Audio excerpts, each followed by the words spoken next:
give way to clearer skies as we get going. Hope you're having a good start to your week. Hope you had a good weekend. Our poll question up on X this morning, J-Dog, at the Pulse of an H, has to do with Canada, our neighbor to the north. President Trump, new 50% tariffs on about $20 billion in goods. Do you agree with the new set of Canadian tariffs? Yes or no? It's kind of a different equation here in New England for New Hampshire and Maine businesses facing enough uncertainty as it is with higher costs of things like gas and energy and food and everything else, cost of living.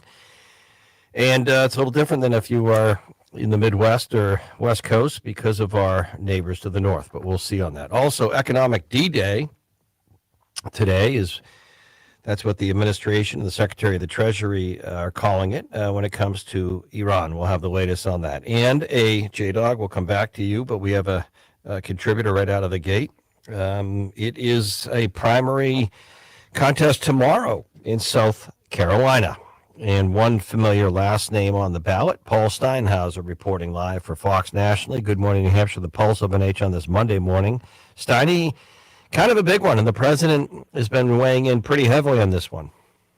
Absolutely. Lindsey Graham, we remember the longtime senator from South Carolina, Republican, big Trump supporter in recent years. He passed away. His sister, Darlene Graham, his younger sister, was appointed to fill out the rest of the term through the rest of this year.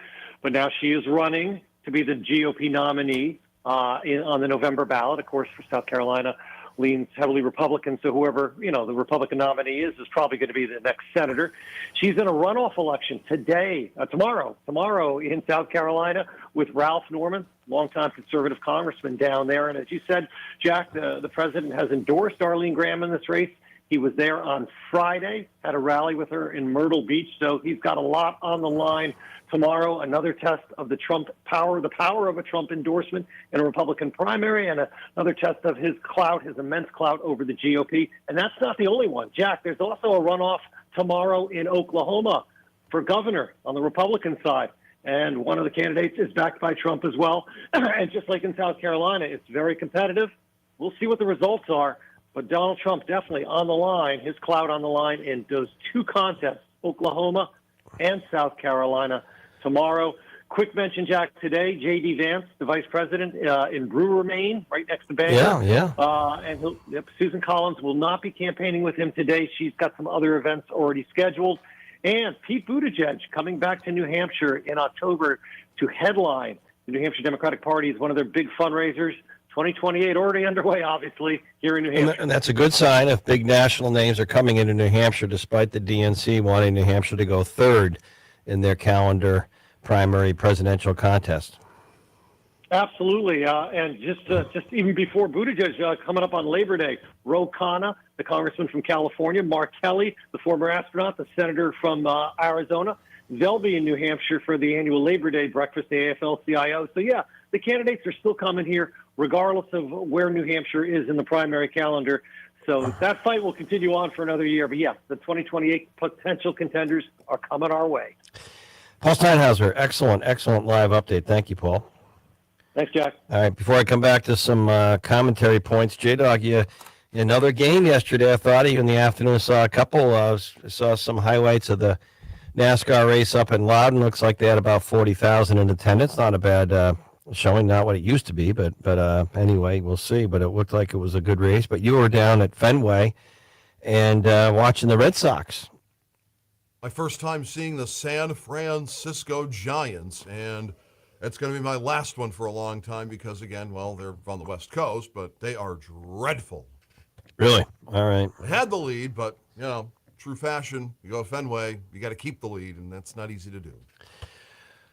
All right, J-Dog, thank you. And we have, there's a couple of, well, there's at least two big stories, and I think I'm going to come back to the economic D-Day, the president and administration are calling it when it comes to the war with Iran, putting pressure, sanctions, trying to get other neighboring Gulf state partners to weigh in with them to isolate. I think what you're seeing now, and I don't know, there's signs of cracks in the armor with the Islamic State, but there are certainly more ships and tankers getting through the Strait of Hormuz, which is a good thing.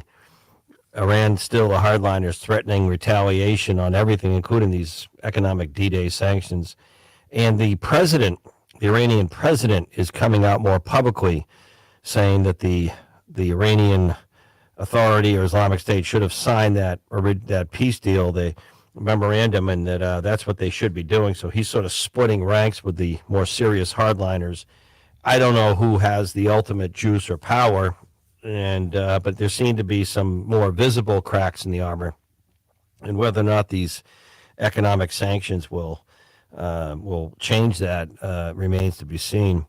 Also, there's this, J-Dog, you and I were talking before the show this morning. And by the way, good morning. Good morning, New Hampshire. Good morning, Maine. Good morning, New England. Good morning, worldwide. Hey, Alexa. Hey, Google. Play the Pulse of an H. The Lindsay Clancy trial down in Mass is getting to that point. And if I understand it, J-Dog, the mother who killed her children, took the lives of their children, the state prosecutors are looking, for murder conviction of the murders, and the defense is looking for more, state-type healthcare, hospital, mental health, psychiatric incarceration versus general prison population. These cases, and J-Dog, I think it's just been about a year. There was a really sad. I mean, all these are sad. That's a obvious one, Jack. But you know what I'm saying. The tragic, again, the word tragic is overused as well. I don't know what word you ascribe that, it's anyone, a parent who takes the lives of their children, but the phenomenon is unfortunately more common than people realize. And of course, J-Dog, was just over a year ago, unless I have my calendar wrong. Things happen to move so fast. And in Barrington, New Hampshire, you had that mom and wife who took her entire family, including her husband and herself, in Barrington, and that shook that small, or it's a growing community, but that really a lot of people knew the family. And you hear these stories, of in this case, the defense has been talking about postpartum mental health, and that's the defense in this case of the Clancy trial. And this is going to be an interesting one because it is just so classically like textbook tragic case of the mother taking the kids' lives, and there were signs, of course, of mental health and depression. And again, we see too many of these, is my point. And it's not, but again, you've heard me talk about mental health is one of the big, and strike that, it's not one of, it's the big thing that no one wants to talk about in the room. No one wants to talk about that. Oh, I'm sorry, it wasn't Barrington, it was Madbury, the family, Madbury, right next to Barrington. And I'm trying to think of some of I at least know one person who knew the family very well. In fact, he went to high school with the mother. The family was in Madbury, so I could stand corrected on that in terms of that case, and where she took the life of her children and her husband, as well as, and he had been a teacher, I think, at Oyster River over in Dover area, or Durham. And I think, the whole roots of that Durham, Madbury area, but Madbury was where she did that. And it just really shook the community, and the people who had to respond to that case was just awful. And again, that case in Madbury, J-Dog, and I'm just going to, because the person who just texted me refreshed my memory, there were rumors and stories about the business she worked at as like a financial CFO type or treasurer, financial, and some money missing, and was that it, or did she? But most people who knew her, the case in Madbury, I'm talking about Madbury, New Hampshire, said that there were increasing signs of her social media post of depression. And we've seen that in the Clancy case. It's just a sad reality. So thank you for that. One other thing I want to mention is the coming out of, we'll see what happens. We'll get a live report in a moment on the latest on the economic D-Day sanctions with Iran, but the Canadian 50% tariffs, the 50% tariffs on Canadian goods announced by the president of the Trump administration. And, this is on $20 billion worth of goods. And, business owners here, and it's our poll question up on X this morning at the Pulse of an H, is do you agree with this most recent set of tariffs with Canada? The problem here in New England is you think of so many industries. I don't care if it's kitchen and bath design, construction, wood, carpentry work, remodeling work, agriculture, produce. There's so many. There's so much trade really between New Hampshire, Maine, and Canada, and placing tariffs on Canadian goods, $20 billion worth, is just basically, if you try and understand the logic here, the Trump administration, the president can come out and say how many years Canada's taken advantage of our farmers and all that, and no more. It ends. The problem is we have a lot of uncertainty right now in this economy. Uncertainty with higher oil and gas prices, uncertainty with the cost of living, just overall uncertainty with the war in Iran and the Middle East. And that uncertainty is hard when you're a business owner, a smaller business owner. New Hampshire and Maine are home to not huge, a plethora of huge corporations. It's independent business owners, small business owners, and they have to plan, and they have to order, and they have to balance budgets. And I've talked to many people. We have a lot of folks that listen to the trades and the building industry, and they'll tell you that a lot of these jobs where they're building a home, it could take a year, or they're about to build a home or remodel a home, can take months. And sometimes when they sign off these orders, for example, new cabinets, kitchen cabinets for a homeowner on a renovation or a new home, the builder and the design folks and the, let's say, kitchen and bath design or lumber yard locally, everyone sort of signs the agreement, the order, the stuff is shipped, it's delivered, it's installed, and all of a sudden, by the time it gets here, prices go higher, and the independent business owner has to calculate all this, and it just adds to uncertainty, is my point. The tariffs are adding to more uncertainty in uncertain times, and I think we feel it more in some commentary, 603-228-2080, in New England, especially New Hampshire and Maine, because we're contiguous, we're a neighbor of Canada, a trading partner. So it's felt more here, and we're home to independent small business owners who are already trying to navigate uncertainty. When we come back, Dean Spiliotis, one of our political science experts, joining us a little bit later on. Doug Tengden, World Market Advisors, will weigh in on the Canadian tariffs. Hey, Google, hey, Alexa, coming to you live as well. As we get into our YouTube, our streaming channel on the Pulse of an H, if you want to watch the show in the first hour. Hey, Google, hey, Alexa, play the Pulse of an H. Jack Heath, J-Dog on the boards. Back in a moment. Life is messy, dating can be confusing, and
Good Morning New Hampshire with Jack Heath on the Pulse of New Hampshire.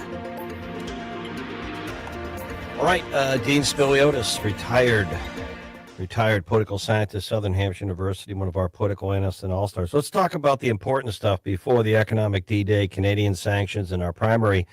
How's retirement going for you? Retirement's going well. It's interesting. I was just having a conversation with some of my friends who have also recently retired in different professions. And for me, I've been on the same kind of academic calendar and life calendar, prepping to go back into the classroom every fall for the last, 35 years. And so you just feel that the last week or so, I've started to feel like isn't there something I should be doing that I'm not doing? And it's going to take it's going to take a while to get over that feeling. It's so ingrained at this point. You start thinking about, your syllabus and who's on your roster for the fall semester and all that stuff. And it's weird to have like none of that happening for the first time since 1990. Yeah. These Canadian tariffs, I think it's a different equation for us here in New England, right? New Hampshire and Maine with business owners and uncertainty than it is in different parts of the country. Do you agree or not? Yeah, no, I think that's true. This is a pretty significant back and forth. Hopefully it won't last for too long, but it's going to compound a lot of the other economic challenges that we're facing as a country, but particularly for New England.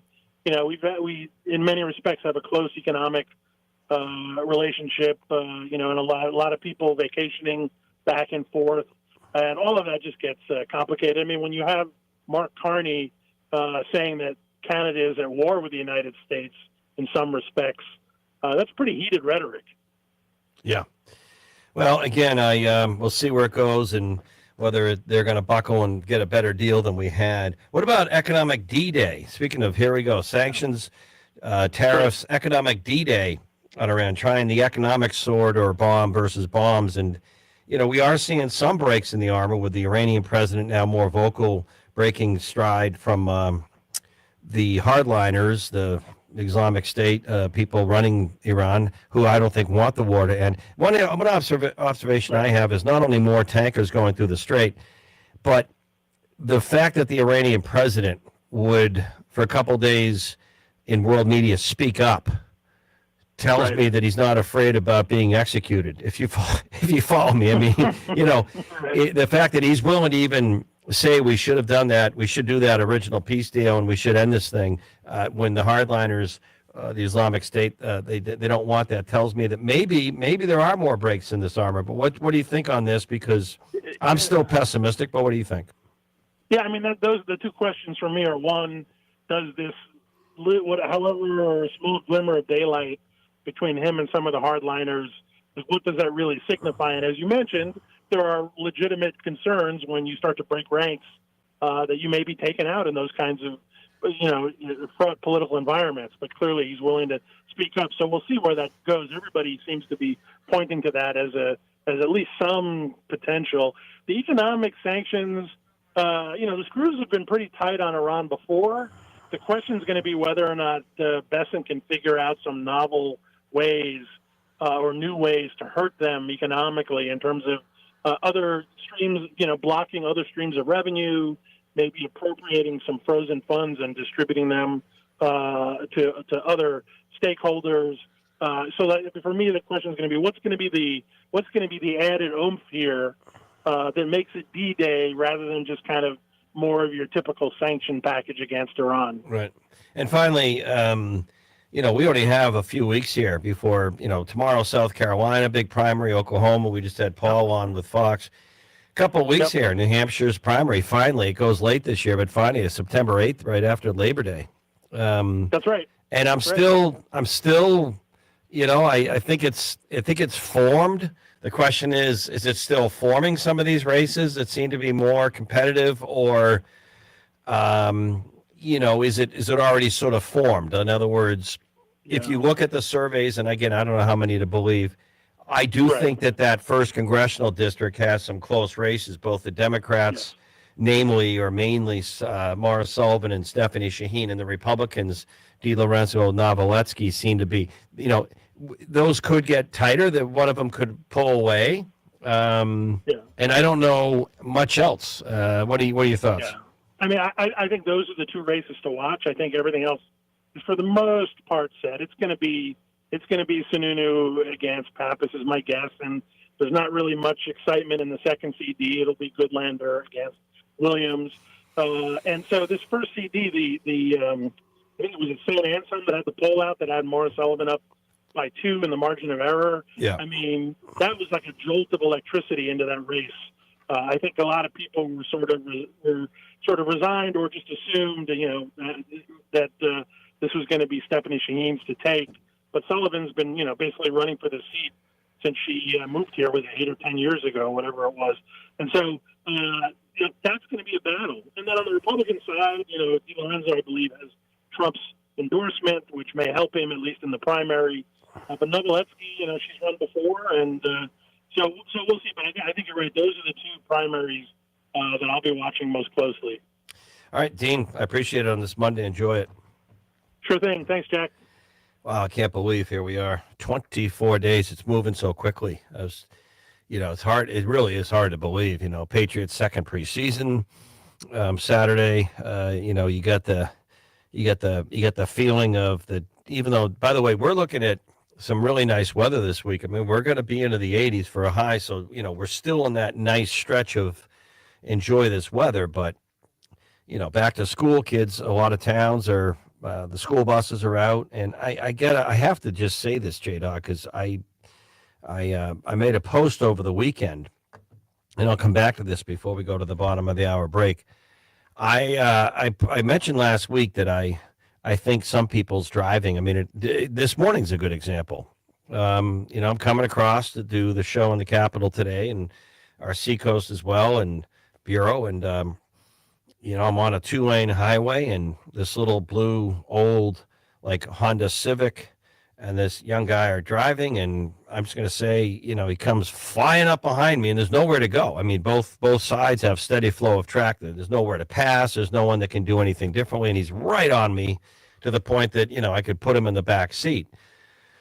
And, you can pump your brakes and do all this, but I just don't know what world they're in. And I feel like I'm an alien sometimes among a bunch of people. I don't know what planet some people are from when they're driving. They don't know what a turn signal. They don't use their blinker. They drive into merges, and they don't know what yield means if the sign hit them over the head. And then the other thing that's kind of amazing is school buses. We have school buses out and about, and people are going right up behind, no wide berth.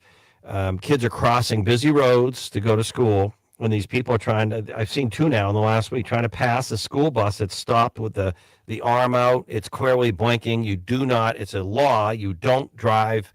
You have to stop and yield to that, give way to that school bus. And people are just nuts out there. Some people, again, but it only takes a couple people to ruin your day. It only takes a couple people to cause an accident. But the other one that just amazes me, New Hampshire has a lot of 2-lane highways, like parts of Route 4, parts of Route 16, the Spalding Turnpike will open up into 2 lanes sometimes. And I don't know why. I don't like to generalize, but is it just me?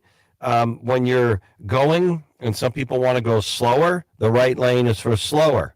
And you'll see one person slowing everyone down, going below the speed limit in the left lane. And 9 out of 10 times in the last week or two, I've seen this. And it's inevitably a Massachusetts license plate. And I don't know if in Massachusetts they know that the left lane on a 2-lane highway is for the faster drivers wanting to go the speed limit. And some people go a little more, of course. And then on the right side, it's slower. Just move over. And they won't move over. So what happens is people end up passing on the right. And that creates more of a danger than just putting your blinker on and moving over. I mean, if you're going to go that slow, if it's a 65 and you're going 54 miles per hour in the left lane, I don't know what planet they're from there as well. Hey, Google, hey, Alexa, play the Pulse of an H. We'll be back. Doug Tengden going a little bit earlier today, World Market Advisors, talking about Canadian tariffs and the impact on local businesses in a moment. This is the Pulse.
every day on X, powered by R&D Paving.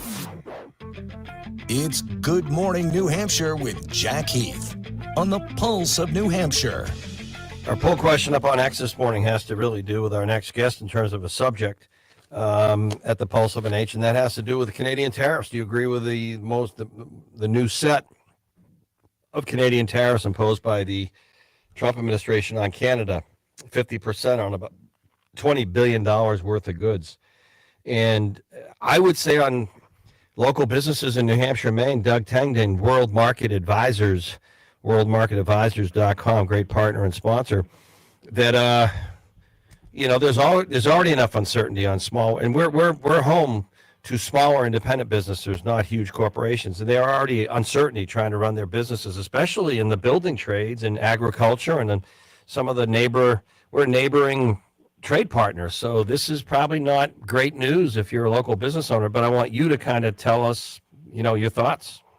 Yeah, these appear to be targeted. I mean, look at specifically naming hockey equipment just as back to school season and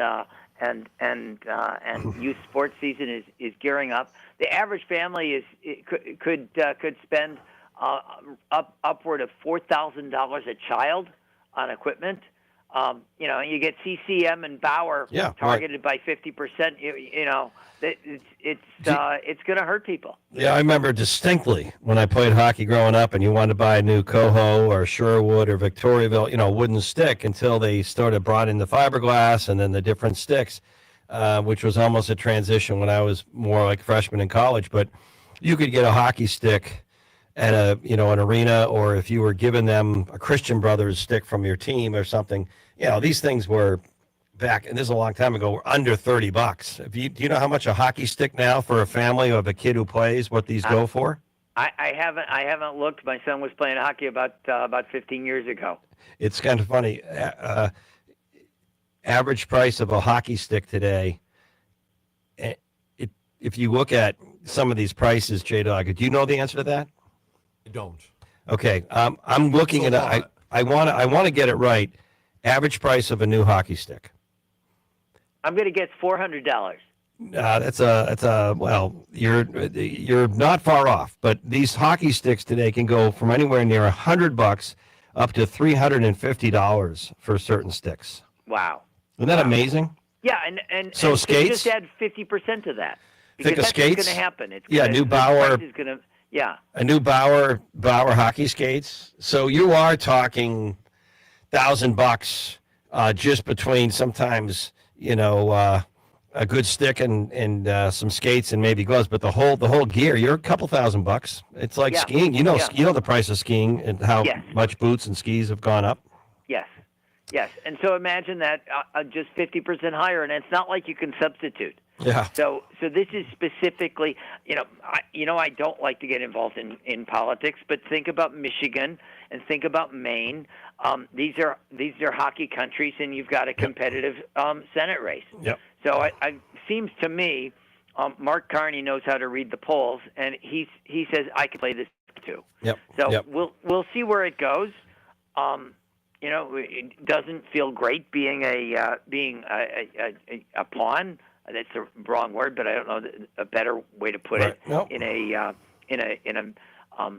game of chicken or a game of egos on this thing.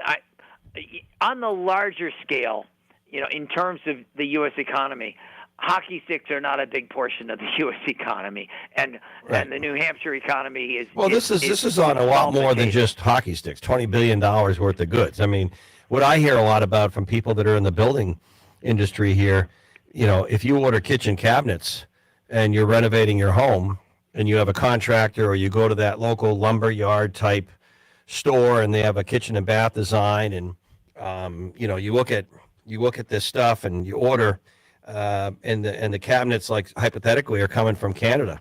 Well, guess what? If they're hit with these tariffs, whatever you just ordered a month ago or 2 months ago, guess what? Everyone's going to be paying more. Yes, it is going to hit things on the margin. General consumer spending, though, I have to say, you never go broke betting on the American consumer. Consumers seem to be finding ways to spend, even though we're not sure where the money's coming from. Real consumer spending is up close to 3% over the last year, even though real personal income is falling. And it's falling not because incomes are actually falling, but it's falling because inflation has surged. And inflation has surged because of oil prices, and inflation has surged because of tariffs. Those are, and you know, you can imagine what the political lines will be going into the midterms. Yeah, and again, that's the wild card because we still have a balance. Still have a balance here of September, October. So it's around the corner here in terms of the midterms for November, but a little bit of time. It's interesting, real quick though. It amazes me. The consumer is that resilient or adapts and spends that much in this economy with everything so expensive when you have so much uncertainty, including a war in Iran. It just blows my mind that these things can be factored in and not have a worse economy. Yeah, Jack, I'm kind of banishing the word uncertainty from my vocabulary because when were things ever certain? But what I will say, the important word relative to rather than uncertainty, talk about instability.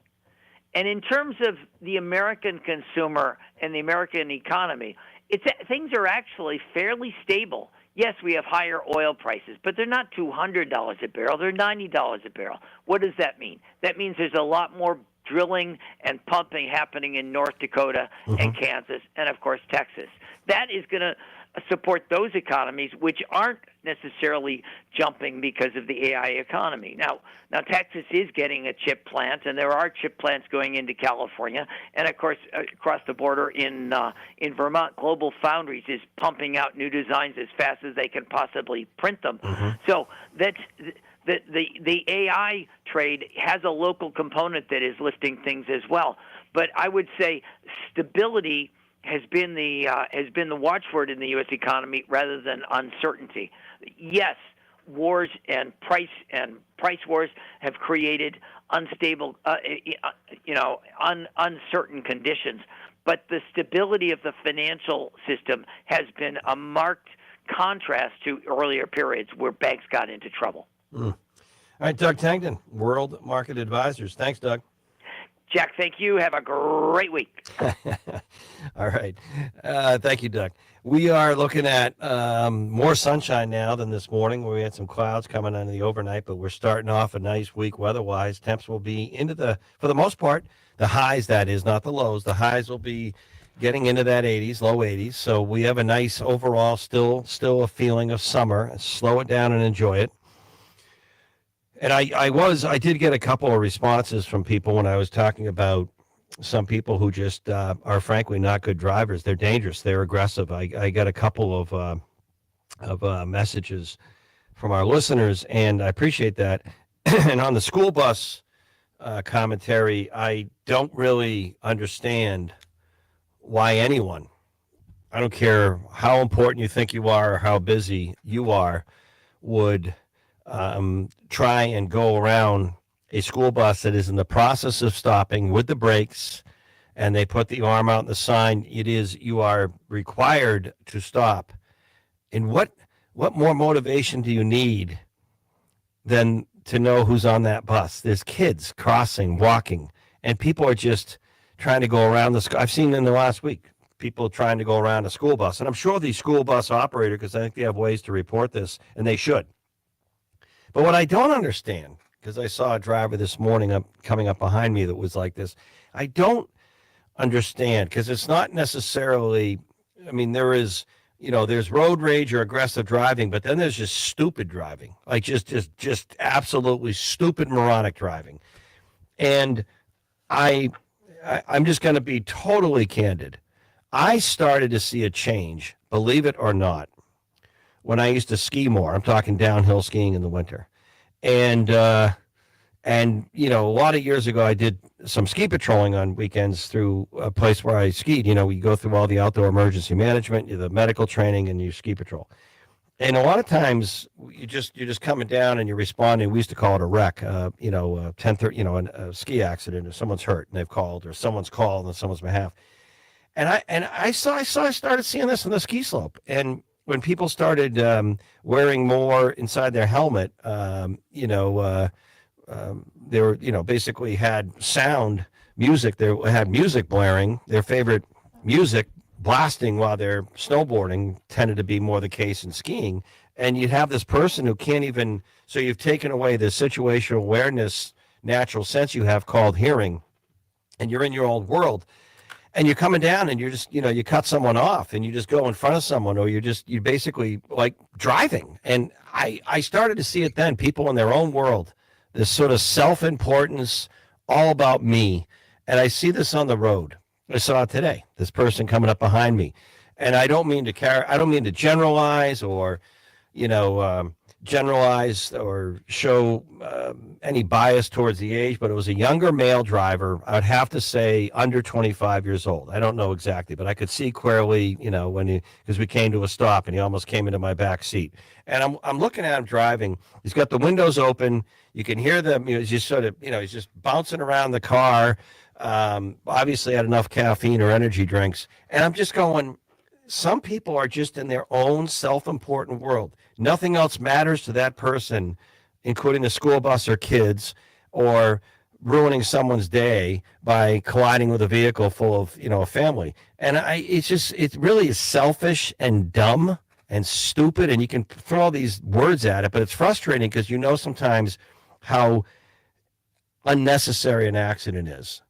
And it can change or ruin a life. It can end a life because you're amped up, and there's no race here. I mean, there's no place to be. Whatever you think you're going, it's not going to matter in your life if you're late or you drive responsibly. So that's what you're dealing with out there. And I don't know how you stop it, because I said in the last week, people don't know what a blinker is or a turn signal. They don't know what the word yield means. They don't obviously know what stop means. They obviously don't know what it means to stop when a school bus is at a complete standstill with the arm out and the lights blinking, the red lights, because they are dropping off or picking up kids, and people think they can go around it. I have no idea who and why, but in this day and age, I can't think of any other word other than stupid. Sorry for that. Hey, some commentary. Hey, Alexa. Hey, Google, play the Pulse of an H. Back in a moment. News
Jack Heath on the Pulse of New Hampshire.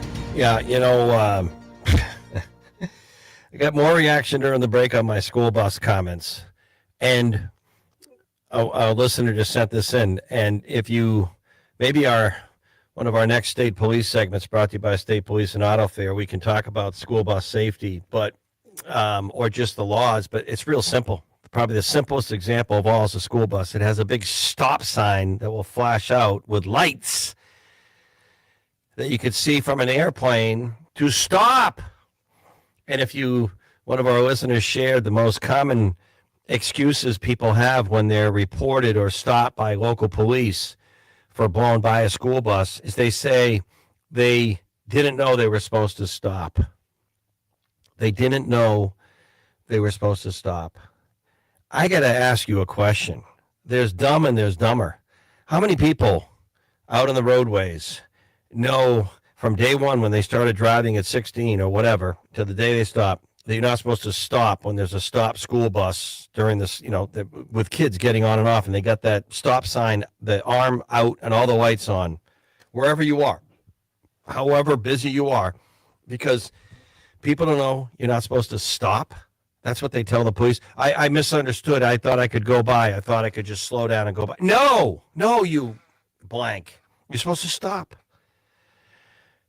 And, I remember when my kids were starting to drive and they went through all this stuff and they would drive with us and they had their permit. I don't know if they still do that. Their driving permit before they get their test and their license. I used to always say that, especially like in shopping mall areas or shopping plazas or big public areas, when you go to the grocery store, I said, and I'm not just talking about Florida, no offense. I said, you got to be careful in these places, because when you're just driving through and you're not even on a main road, this is where accidents can happen, because you just got to assume that the person in front of you is going to do exactly what you don't want them to do. So if you're going along slowly, you just got to assume the person's either going to pull out in front of you, cut you off, or whatever else. And then I used to say, it's kind of scary when you think about it. I don't mean to say anything, but this might step on some toes, and I apologize. You think of all the people in the world, seriously, who you probably wouldn't want to take a Uber ride with, and they're out there operating a motor vehicle. That's kind of scary, and I'll leave it at that. And these motor vehicles, as you know, like even the small, and I'll just say it, and no, I didn't get the license plate because I didn't feel like dealing with it, and he didn't go that far today, but the little blue Honda Civic or whatever it was, older, because you hear the muffler and loud, and the young guy in it coming right up and behind me and speeding in and out of traffic this morning on my commute. These cars go very fast, and it's just scary, the number of people in the world, and so many of them are behind a wheel, driving an automobile, a car, a vehicle, going really fast. It's not like driving a golf cart. Even a golf cart accidents can happen. But I'm talking about, you think of all the people in the world where you wouldn't even want to share a trolley ride with them, and they're operating a motor vehicle, and that's scary when you think about it. And the other scary thing is, we'll have our state police segment, and they'll remind you on impairment, is the number of people. First thing in the morning, middle of the day, they're high on something, and it's not always alcohol. The state police and police will tell you a lot of times motor vehicle stops, impairment, they'll tell you that people are on prescription medications. They're blending them without even knowing the impact. They might be smoking pot. They're taking 4 pills on Pharmaceuticals. What's that, J-Doc? Pharmaceuticals. Yeah, they're taking some, and they're basically impaired, and they're operating a motor vehicle, and they think it's fine because they haven't drank any alcohol. No, impairment's impairment. And think of the number of people that are on some kind of like a pain medication or something that numbs them, and they're out of it, and they're driving 75 miles per hour right next to you. I mean, that is really horrific, and that's scary. I don't mean to bum you out, but that's, I saw each week now, each morning, and I only have a short commute. Well, it's a little more than a half hour, but it's not an hour. And I'm like, the stuff I see, the driving, and the unfortunate thing is, as I've said this, 80 to 90, maybe even 95% of the people out there, especially the big rigs, the people are always trying to cut off, the professional drivers who make a living, they're good. They're good. And it just takes it takes one or two bad drivers on a roadway to go the wrong way or cut you off or hit a kid because they went by a school bus. And for what? For what? Other than just plain, pure, selfish stupidity. All right, we'll come back to some of the other news of the day. We're going to be checking in with some of our regular contributors. Economic D-Day on Iran. Will it work? Hey, Alexa. Hey, Google. Play the Pulse of an H. Jack Heath, J-Dog on the boards. It is Monday. Back with the 10 o'clock hour.